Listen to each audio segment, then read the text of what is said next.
আসসালামু আলাইকুম। প্রিয় দর্শক, ইরান যুদ্ধের 1 মাস পার হয়ে গেছে।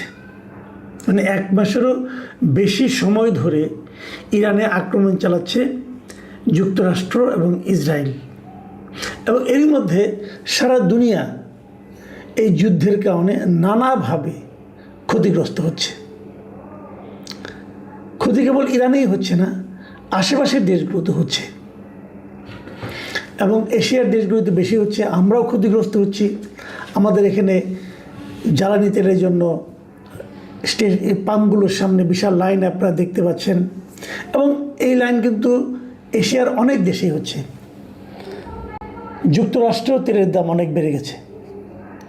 মানে আরামে কেউ নেই। কিন্তু এখন যুদ্ধের ফল কি হবে? আমরা একদম শুরু থেকেই বলছিলাম এটা একটা অসম যুদ্ধ। অসম যুদ্ধ এই কারণে যে অস্ত্রশস্ত্রের দিক দিয়ে ইসরায়েল অথবা যুক্তরাষ্ট্রের যে কোনো একটা দেশের তুলনাতেও ইরানের অস্ত্রশস্ত্র কম, এবং এই দুটো দেশেরই পারমাণবিক অস্ত্র আছে। ইরানের পারমাণবিক অস্ত্র আছে বলে এখনও কেউ বলেনি, ইরান নিজেও বলেনি, বাট ইরানের পারমাণবিক সরঞ্জাম আছে।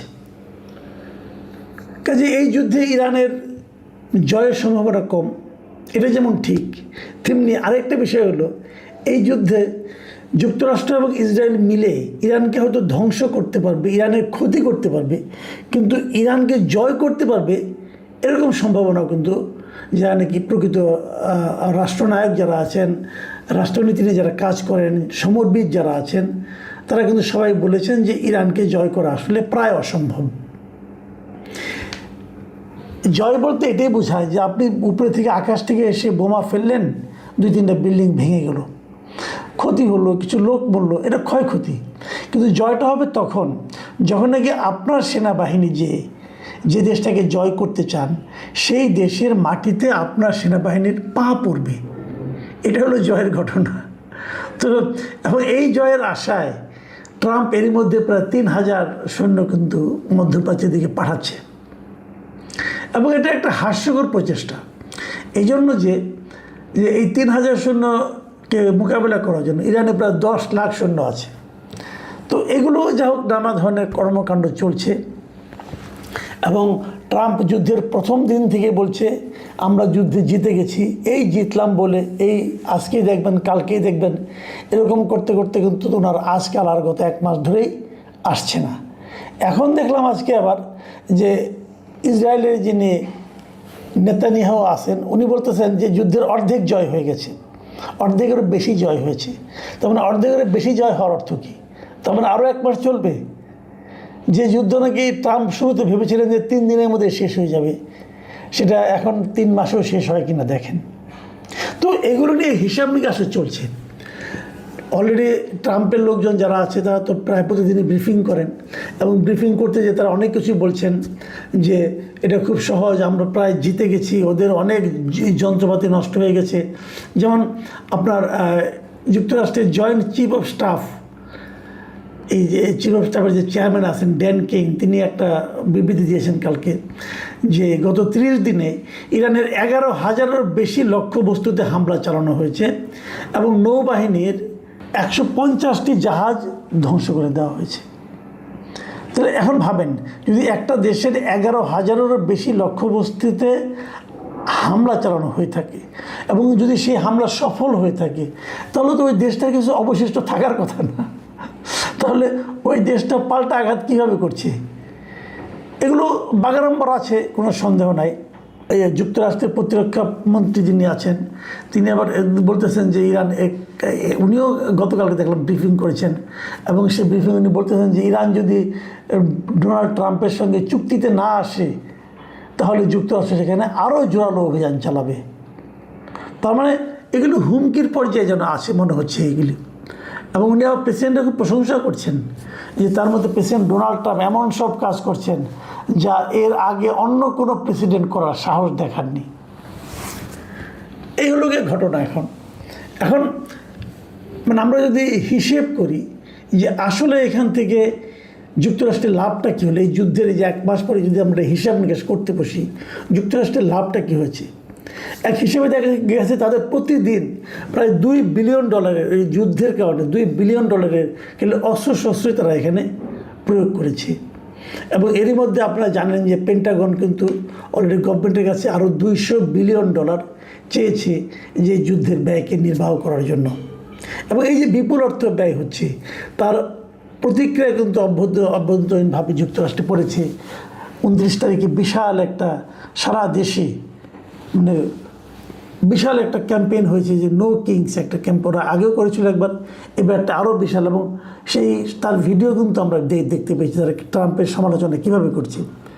এবং এটা দেখার পর যারা যুক্তরাষ্ট্রে যারা রাজনীতি সচেতন ব্যক্তি আছেন, যারা রাজনীতি বিশ্লেষক আছেন, তারা এটাও বলছেন যে সামনে যে মধ্যবর্তী নির্বাচনটা আছে যুক্তরাষ্ট্রে, সেখানে এই সমস্ত ঘটনা প্রবাহ রিপাবলিকানদের জন্য বড় একটা ক্ষতির কারণ হয়ে দাঁড়াবে। এবং আগামীতে যে কংগ্রেস হবে সেই কংগ্রেসে হয়তো রিপাবলিকানদের এখনও তো তাদের প্রাধান্য আছে, এটা হয়তো অনেক কমে যেতে পারে। এগুলো বলছে লোকে, কী হবে বলা বড় কঠিন। তবে ওখানকার জিনিসপত্রের দাম বেড়ে গেছে, মানুষের মধ্যে এক ধরনের মানে বিতৃষ্ণা, বিরক্তি চলে এসেছে ট্রাম্পের উপর। আমরা যদি সব মিলিয়ে ভাবি যে 1 মাস পরে আসলে কি হলো, প্রথমে ভেবেছিল যুক্তরাষ্ট্র তারা ইরানকে দখল করে নেবে, এখন দেখা যাচ্ছে তারা বোধহয় লক্ষ্য চেঞ্জ করেছে, এখন তারা হরমুজ প্রণালী দখল করতে চায়। ইরান নিয়ে আর তারা মাথায় ঘামাচ্ছে না। এই হরমুজ প্রণালী নিজেদের দখলে আনতে না পারার কারণে ট্রাম্প কতটা বিরক্ত হয়েছেন তার একটা নমুনা দেখা গেল যে ওনার যে ট্রুথ সোশ্যাল আছে নিজের মালিকানাধীন, উনি আবার অন্যগুলি ব্যবহার করেন না, সেখানে কিন্তু উনি এই ইউরোপিয়ান দেশগুলোর উপর, ন্যাটোর উপর খুব ন্যাটোভুক্ত যে দেশগুলো আছে তাদের উপর খুব ক্ষেপে গেছে। ক্ষেপে যে তিনি লিখেছেন যে আমরা আর তাদের কাউকে সাহায্য করব না, এখন আপনাদের যদি ওখান থেকে তেল আনতে হয় তাহলে আপনাদের নিজেদের আনতে হবে। মানে উনি বেসিক্যালি যুক্তরাজ্য, তারপরে আপনার এই ফ্রান্স, এই সমস্ত দেশের উপর ওনার খুব ঝেড়েছেন আর কি। এবং উনি লিখেছেন নিজেদের লড়াই নিজেদেরই শিখতে হবে, যুক্তরাষ্ট্র আর সাহায্য করতে সেখানে থাকবে না, যেমন তোমরা আমাদের জন্য ছিলে না। মানে যুক্তরাষ্ট্র কিন্তু হরমুজ প্রণালীকে দখলে নেওয়ার জন্য এই ইউরোপিয়ান কান্ট্রিগুলির কাছে হেল্প চেয়েছিল, এবং ইউরোপিয়ান এই কান্ট্রিগুলি বলেছিল এটা আমাদের যুদ্ধ না, এটা আপনার কাজ আপনি করেন। মোটামুটি খেপা।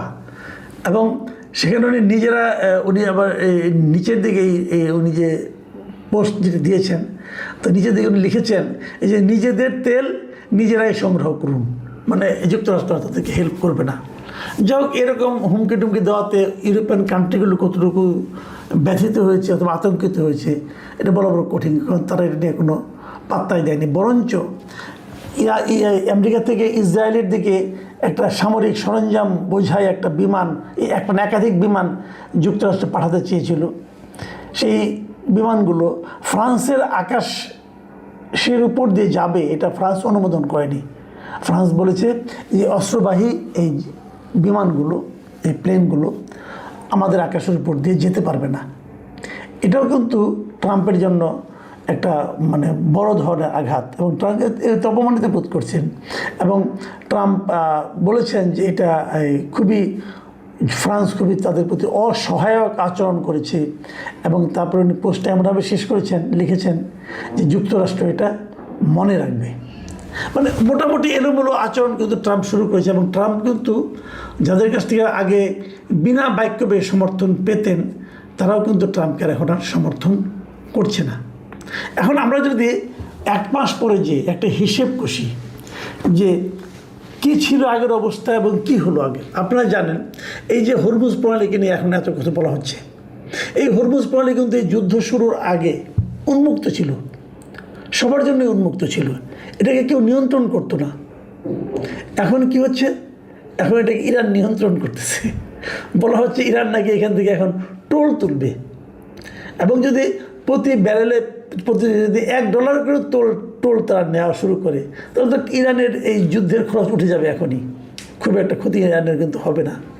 তার মানে যে জিনিসটা আগে ওপেন ছিল সেই জিনিসটা এখন কিন্তু কন্ট্রোল বাই ইরান হচ্ছে, ইরান এটাকে এখন কন্ট্রোল করা শুরু করেছে। এই হলো যুক্তরাষ্ট্রের লাভ। আগে যুদ্ধের আগে ইরানের তেল যাতে পৃথিবীর অন্য কেউ কিনতে না পারে সে ব্যাপারে যুক্তরাষ্ট্রের এক ধরনের নিষেধাজ্ঞা ছিল যে কেউ ইরানের তেল কিনতে পারবে না, কিনলে তোমার উপরে আমি খেপে যাবো, অমুক হবো তমুক হবো। কিন্তু সেই নিষেধাজ্ঞা কিন্তু এই যুদ্ধের কারণে যুক্তরাষ্ট্র কিন্তু তুলে নিয়েছে। তাহলে যুক্তরাষ্ট্রের লাভটা কী হলো? আবার ধরেন ইরান আগে কি বলতো যে আমরা পারমাণবিক অস্ত্র বানাচ্ছি না, ওনাদের কাছে পারমাণবিক সরঞ্জাম ছিল কিন্তু ওটাতে অস্ত্র তারা বানাচ্ছিলেন না। এবং এটা নিয়ে আন্তর্জাতিক যা নাকি পারমাণবিক সংস্থা আছে তারা এসে চেক করে গেছে, ভিজিট করে গেছে, এবং তারাও বলেছে তাদের কাছে ইউরেনিয়াম আছে, বাট তারা সেটা অস্ত্র বানাচ্ছে না। ইরান বলছিল আমরা কখনোই বানাবো না বলেছিল। যুদ্ধের পর কি হলো? যুদ্ধের পর ইরান ঘোষণা করলো আমরা এখন পারমাণবিক অস্ত্র বানাবো। তার মানে আগে যেখানে ছিল সেখান থেকে কিন্তু যুক্তরাষ্ট্রের জন্য বিষয়টা কিন্তু আরও খারাপের দিকে গেল।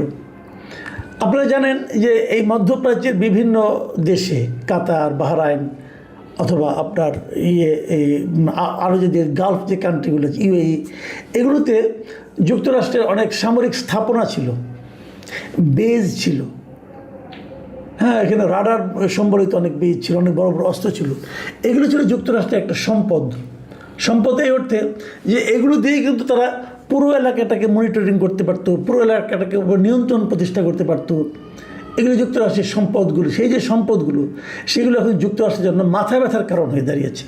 কারণ ইরান কিন্তু বেছে বেছে এগুলোর উপরে অ্যাটাক করছে। এখন যুক্তরাষ্ট্রের জন্য এটা হলো একটা মাথা ব্যথা। আর যুক্তরাষ্ট্রের অভ্যন্তরে যে ঝামেলাগুলো হতো, যে ট্রাম্প ক্ষমতায় আসার পর তাদের যে মূল্যস্ফীতিটা ছিল সেটা কিন্তু নিম্নগামী ছিল। এখন সেই মূল্যস্ফীতি বাড়তে শুরু করেছে, মানে ঊর্ধ্বগামী হচ্ছে। তো ট্রাম্প পেলেনটা কি? সবচেয়ে বড় কথা, ট্রাম্পের সরাসরি যেটা অর্জন আমি বলবো সেটা হলো সারা দুনিয়ায় এই নির্বাচনের আগেও কিন্তু, প্রথমবার নির্বাচনের পরে এইবার দ্বিতীয়বার নির্বাচনের আগে তার একটা ইমেজ ছিল যে উনি যুদ্ধ থামান, যুদ্ধ করেন না।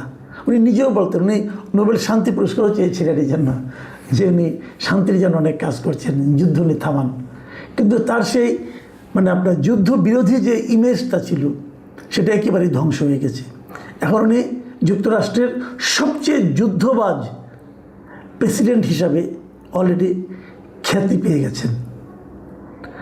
তার পাগলামি বেড়ে গেছে, তাকে নিয়ে প্রতিনিয়ত মিমস হচ্ছে, ট্রল হচ্ছে, এগুলো আমরা দেখছি। এবং কেউ কেউ দেখলাম তাকে হিটলারের সঙ্গে তুলনা করছে।